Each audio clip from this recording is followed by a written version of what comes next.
दुरुस्ती केली. 60 ऐवजी आम्ही 65 केलं. 65 वर्ष. आणि जमिनीची अट जी आहे ती पण काढून टाकली. भावंडांकडून माझ्या माता भगिनींना माहेरचा आहेर दिलेला आहे आम्ही, आणि तो आम्ही नियमित देत. आणि या योजनेतील पात्र महिलांना महिन्याला विजयराव 1,500 रुपये, वर्षाला 18,000 रुपये आमचं सरकार देणार आहे. आणि कुणी शंका बाळगण्याचं कारण नाही. जुलै महिन्यापासून या 1 तारखेपासून कालच्या हे काम हा निर्णय झालेला आहे.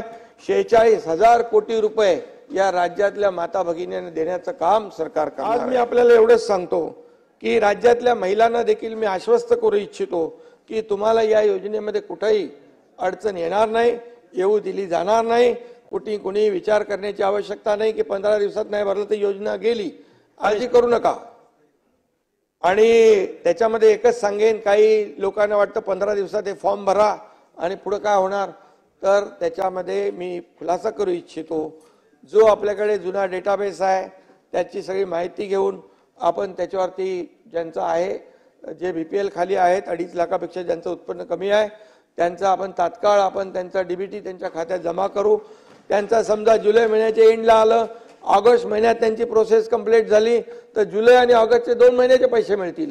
सप्टेंबरला झालं तर जुलै ऑगस्ट सप्टेंबरचे पैसे मिळतील.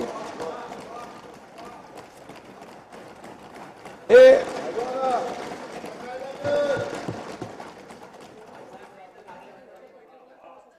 आणि त्याच्यामध्ये कोणीही आमच्या भगिनींकडून बहिणींकडून कोणीही सरकारी कर्मचारी असेल, कोणी असेल त्यांनी पैसे घेण्याचा प्रयत्न केला त्याला सस्पेंड करून जेलमध्ये टाकून देऊ.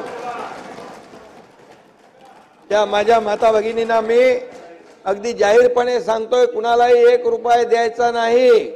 आणि जो मागत असेल त्याची तक्रार करा, त्याला जेलच्या आतमध्ये टाकून त्याला बाहेर येऊ देणार नाही.